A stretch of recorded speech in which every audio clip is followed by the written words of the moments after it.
أنا من أنا من أنا لولاكم.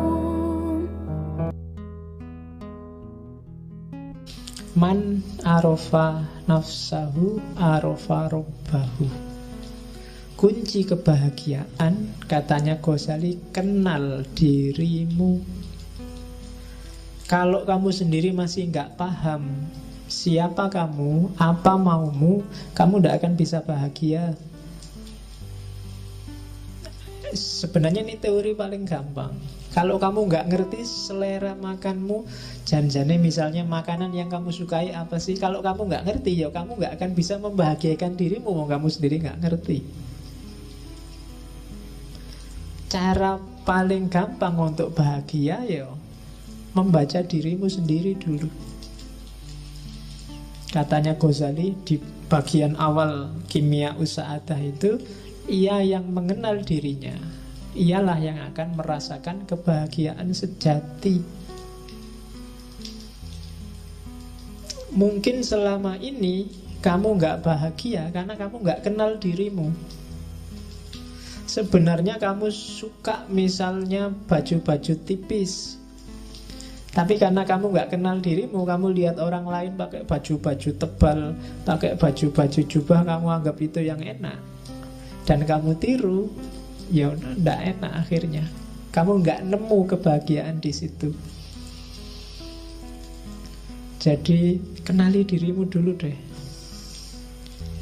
Kenapa kok kita nggak kenal diri, katanya Ghazali, biasanya ketutup oleh hasrat, oleh hawa nafsu, oleh karakter-karakter binatang kita, oleh keinginan menaklukkan yang lain, oleh keinginan jadi idola, oleh keinginan macam-macam.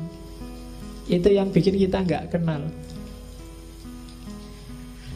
Padahal kamu seleranya cuma nasi kucing, tapi karena ingin dianggap keren, kamu milih restoran-restoran mahal yang ada steak, ada apa. Padahal begitu lihat steak kamu janjane mau muntah. Itu panganan opo itu. Tapi yo biar dianggap keren, terpaksa kamu sambil nutup hidung dimakan. Nggak enak karena kamu nggak kenal dirimu sendiri. Ketutup hasratmu untuk dianggap anak gaul. Sebenarnya pakai jin itu mungkin kamu tersiksa luar biasa, mau meletup kayak gitu gimana. Tapi kalau nggak pakai jin nggak keren, Pak. Padahal kan yang paling keren itu kan menurut saya kan pakai sarung paling enak. Longgar, ISIS kan. Loh iya kan? Makainya juga simple, kapanpun dibutuhkan bisa dibuka. Bayangkan kamu pakai jin ke kamar mandi aja tak sumpek. Coba pakai sarung jangan diangkat, wes selesai. Nah iya kan? Loh, itu kecenderungan jiwamu, tidak bisa dibohongi. Jadi kenali dirimu. Oke. Terus dan jangan salah, katanya Ghazali, mengenal diri itu manfaatnya dua. Begitu kamu jernih membaca dirimu, semakin ke dalam, semakin ke hakikat sebenarnya siapa itu manusia, justru di paling dasar kamu akan ketemu gambarnya Tuhan. Ya kan? Karena Allah memang yang membedakan manusia dengan yang bukan manusia kan, wa nafakha fihi min ruhi. Dalam diri kita ditiupkan ruh dari Allah. Dan itu citranya, gambarnya ruh dalam diri kita, itu gambarnya Allah. Jadi begitu kamu kenal dirimu yang sejati, hakikatnya kamu kenal Allah. Jangan dibayangkan, kalau mau lakukan. Bersihkan dirimu sebersih-bersihnya, singkirkan dari debu-debunya. Ghazali kan yang terkenal bikin analogi cermin itu kan. Semakin nafsu menguasaimu, semakin gelap cerminmu. Kayak kamu maksiat sekali, ada titik hitam satu. Semakin banyak maksiat, titik hitamnya semakin banyak. Sehingga kamu tidak bisa sudah lihat ke dalam dirimu.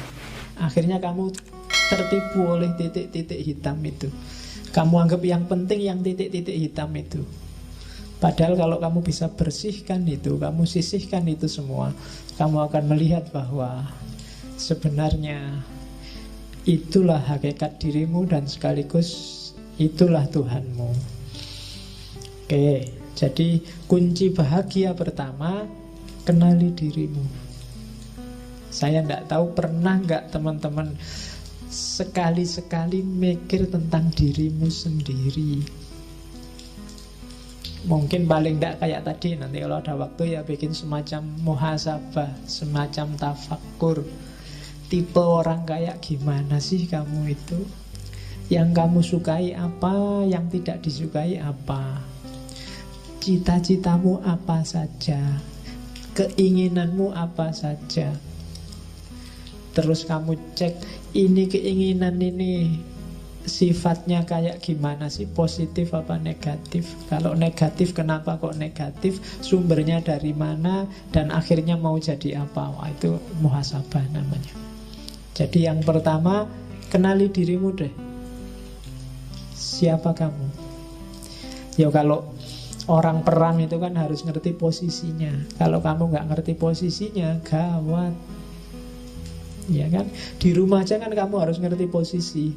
Kamu itu anak, opo bapak, opo ibu, opo adik, apa kan harus jelas. Kalau kamu di rumahmu anak tapi merasa kayak bapak, kan gawat, tik malam. Ya sambil nonton sepak bola kalau ada ini dijawab, kira-kira siapa sih aku itu, dari mana aku datang, kok tiba-tiba aku ujug-ujug ada di sini itu loh. Apa kebetulan atau Allah ngasih misi apa sih aku ditaruh di bumi ini? Kok aku dilahirkan di Jogja? Kok aku dilahirkan di Sumatera? Kok aku dilahirkan Jawa Timur? Kok aku kira-kira disuruh membawa misi apa sama Allah? Nah itu muhasabah. Dan Ghazali wanti-wanti, diinget-inget ya, dalam dirimu secara umum itu ada 3 aktor. Ada 3 variabel yang harus hati-hati kamu gunakannya. Begitu salah dosis, hidupmu kacau. Yang pertama adalah unsur hewan, kehewanan. Yang kedua unsur setan. Dan yang ketiga unsur malaikat. 3-tiganya penting. Kamu butuh unsur hewan. Kalau kamu nggak punya unsur hewan, gawat. Kamu nggak punya ambisi, nggak punya cita-cita, kamu akan jadi orang yang pasif, nggak kreatif. Mungkin kamu bisa nggak punya anak kalau nggak punya unsur kehewanan. Karena, wah saya nafsu kayak gitu, nggak lah pak, malah gawat. Harus punya yang itu. Cuma dosisnya dan caranya diatur. Jangan sembarangan. Nah, kalau sembarangan jadi hewan beneran. Jadi bukan lagi manusia yang punya unsur kehewanan, tapi hewan yang punya unsur kemanusiaan. Wale. Jadi harus ada. Setan juga begitu. Belajarlah dari setan apa? Kecerdikannya. Setan itu pinter, cerdik. Gak gampang loh bisa bohongi orang, ngerayu orang, diplomasi. Itu perlu belajar dari setan. Ya kan? Loh, kalau gak cerdas luar biasa, gak bisa jadi setan. Kamu bisa mengerayu orang, orangnya punya akal. Manusia kan dikasih bekal akal. Dan itu setan ditantang untuk menaklukkan. Dan sering sukses. Ya kan? Loh, setan itu kan sering sukses. Kadang-kadang setannya belum ngapa-ngapain itu sudah sukses. Setannya ya geleng-geleng kepala, dan yang menungsoi belum diapa-apain wis manut. Oke. Dan malaikat, jangan salah, dalam dirimu ada malaikat. Potensi untuk pasrah, tunduk total 100% pada Allah tanpa bantah. karakter-karakter baik 100%. Cuma malaikat yang murni, ndak ada hewannya, ndak ada setannya. Ya. Jadi ndak manusiawi. Jadi manusia itu mix antara tiga-tiganya. Jadi bukan tiga-tiganya dibuang atau dipilih yang mana, tapi kontrollah tiga-tiganya sesuai dengan dosisnya masing-masing. Kalian harus ngerti dosisnya, ngerti takarannya. Jangan berlebihan. Katanya Ghazali, untuk bisa ngerti takarannya, yang ngontrol harus akal. Kenapa harus akal? Gambarannya kayak kota, katanya Ghazali. Jadi jiwa kita itu adalah kota besar. Rajanya beda sama Farabi kemarin. Rajanya bukan akal, tapi hati. Kolab. Jadi katanya Ghazali, enggak, akal itu bukan rajanya. Akal itu tunduk pada kolab.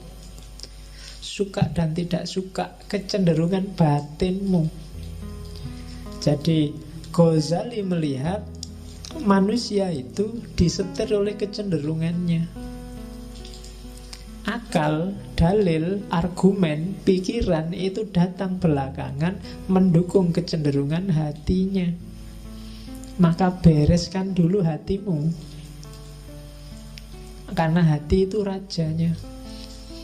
Jadi dua-duanya ya, yang satu wali kotanya, yang amarah itu polisinya kalau katanya Ghazali.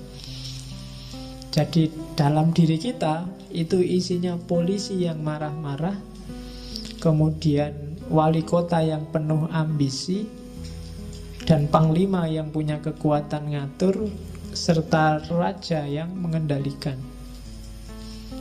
Begitu rajanya nggak beres, maka panglimanya juga disuruh ngatur untuk ke arah yang tidak beres. Syahwat akan jadi penguatnya, karena dari situ muncul ambisi, hasrat. Kemudian kekuatan amarah jadi pendorongnya.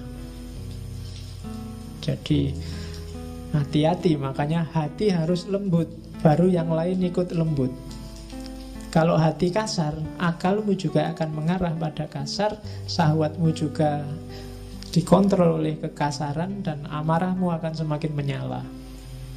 Jadi maka katanya Ghazali, amankan kota jiwamu. Pertama-tama bereskan hatimu, kemudian perintahkan panglima untuk mengendalikan wali kota dan polisi. Kalau enggak, ya alamat kotamu kacau balau. Jangan sampai nanti nafsunya memberontak mengalahkan hati, dan akhirnya nafsunya yang jadi raja. Juga jangan sampai polisinya, amarahnya yang jadi raja. Dan jangan sampai juga akalnya yang jadi raja. Yang harus jadi raja hatinya. Oke. Terus karena itu katanya Ghazali, itu kalimat tak copy paste, hati-hatilah kalau kebahagiaanmu hanya karena urusan makan, minum, dan semua kebutuhan biologis, maka kamu termasuk kelompok bahaim. Kalau kebahagiaanmu terletak pada menang kalah, siapa ranking 1, siapa ranking di bawahnya, siapa yang statusnya tinggi, siapa yang statusnya rendah, maka kita adalah binatang, tapi binatang yang sabuiyah, binatang liar. Kalau tadi bahaim itu binatang ternak, peliharaan.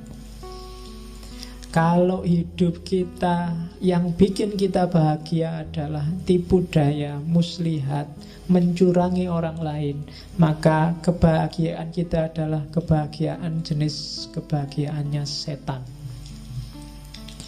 Dan kalau yang bikin kita bahagia hanya urusan kita menyembah pada Allah, ibadah, tidak membangkang sama sekali, maka kita ada di level malaikat. Bagus tapi tidak manusiawi. Jadi hati-hati, jangan jadi binatang ternak, jangan jadi binatang pemburu, jangan jadi setan, juga jangan jadi malaikat. Nah, susah ya kalau dilarang jadi malaikat. Kamu mesti komplain, loh, malaikat kan bagus, Pak. Enggak. Kita oleh Allah disuruh jadi manusia. Kalau manusia berarti yo ada bahaimnya dong. Yo kita butuh makan, butuh minum, butuh yang itu juga, ya kan? Ya. Padahal aku ngomong yang itu loh ya, kamu kok pikirannya ke sana. Isi pikiranmu berarti yang itu. Aku nggak ngomong apa-apa loh. Terus sabu'iyah. Kalau yang ada di pikiranmu sekarang, kapan ya aku ranking 1 kok kalah terus, aku rankingku ranking 40 terus. Yang di pikiranmu itu, kapan aku menang ya, kapan status sosialku tinggi ya, kapan aku, itu berarti yang menang dalam dirimu adalah sabu'iyah.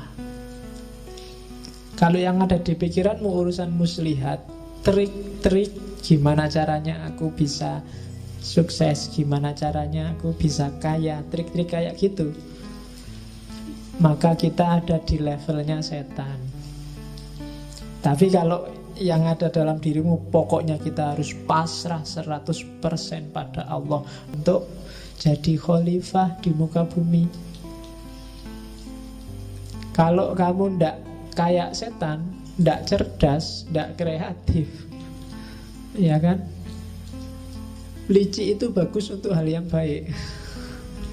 Setan itu kan untuk hal yang jelek. Licik itu kan berarti mikir, nyari celah yang orang lain nggak melihat. Oh, itu untuk hal-hal yang bagus. Kamu namanya kreatif. Gitu loh. Ya kayak Hasan bin Sabah tadi kan, Hasasin kan, dia nggak bunuh kan, itu kan pinter bahasa, karena jahat maka namanya licik. Tinggal naruh pisau di bantalnya musuhnya, sudah selesai. Nggak perlu harus ngebom lah, nggak perlu bom bunuh diri lah, nggak perlu capek-capek. Naruh aja di, kalau ada mobil Jokowi lewat, kamu taruh pisau di kursinya Jokowi, itu selesai. Kalau kamu nggak ditangkap ajudannya loh. Jadi coba hati-hati, dikontrol lagi apa yang bikin kamu bahagia. Kalau yang bikin kamu bahagia luar biasa adalah ketika kamu ranking 1 dan semua temenmu kalah, maka ada sabu'iyah yang dominan dalam dirimu. Kalau yang bikin kamu seneng pokoknya punya uang banyak, terus saya bisa makan enak, terus bisa kawin, bisa itu, berarti yang dominan dalam dirimu adalah bahaim. Kalau yang ada di kepalamu hanya gimana caranya saya mengabdi 100% pada Allah, gimana caranya meninggalkan dunia yang tidak penting, maka kamu ada di level malaikat. Oke, itu teori selanjutnya tentang kebahagiaan dari Kimiaus Sa'adah. Oleh karena itu, katanya Ghazali, untuk bahagia waspadai 2 hal dan penuhi 1 hal. Waspadai syahwat dan amarahmu, dan carilah bekal ilmu. Untuk ngerti semua tadi, untuk bisa kamu muhasabah secara pas dan sesuai, satu-satunya jalan adalah ilmu. Kamu ngerti yang sedang main ini binatang apa malaikat, harus ngerti ilmu. Kalau enggak, ya kamu enggak bisa muhasabah dengan baik. Nah, ini kan ujungnya sebenarnya sama kayak Plato dan Al-Farabi kemarin. Jalan untuk bahagia itu ya ilmu. Dengan ilmu orang bisa melakukan kebaikan. Setelah dia melakukan kebaikan pasti bahagia. Kalau di Ghazali kan dibalik. Karena kalau orang awam ujuk-ujuk disuruh pakai ilmu mesti males. Wah, kok ilmu belajar ya, baca buku ya, mana males duluan. Tapi diawali dari, kamu pengen hidup enak enggak? Ya pengen. Kalau pengen hidup enak, ya kontrol dong nafsumu, amarahmu. Nanti kamu bisa bahagia. Caranya gimana? Ya ilmu. Jadi ilmunya di belakang. Kalau orang awam lebih enak ditawari manfaatnya dulu. Kalau ditawari ilmu di depan sudah males. Belajarlah biar kamu pinter. Males, wis tahu mesti. Wis kan dhisik ya ngono. Cuma kalau dibalik, wah pinter lah. Kalau pinter kamu dapat manfaat gini. Caranya gimana? Ya belajar. Itu kan lebih ringan kalau bagi orang awam. Tapi kalau belum kamu dikasih sholat lah, tahajud. Wah males ngantuk. Tapi kalau diawali dari, kalau kamu pingin dapat rezeki lancar, istri cantik, apa? Sholatlah, tahajud lah. Itu kalau ngerti embel-embelnya di depan, mesti agak semangat di belakang. Nah ini logika awam. Dan Ghazali paham betul ini. Cara dia memainkan cara berpikirnya orang awam. Oke, jadi jalan kebahagiaan yang sejati, katanya Ghazali, ya, kuasai amarah dan syahwat. Jalannya pakai kekuasaan ilmu. Dan puncaknya ilmu itu ma'rifatullah, kenal Allah. Kalau sudah ilmunya sudah nyampe ma'rifatullah, semua pasti akan tertib. Kamu akan menemukan kebahagiaan sejati. Ma'rifatullah itu dicapai tidak semata-mata dengan baca buku atau belajar teorinya. Beda sama ilmu yang lain. Tapi ma'rifatullah itu ketemunya harus dengan laku. Tidak bisa kamu ngerti teori jujur, tapi kamu harus benar-benar jujur. Nggak bisa kamu hanya ngerti teori berbakti pada orang tua, tapi kamu harus berbakti benar pada orang tua. Ma'rifatullah ilmu yang jenis itu.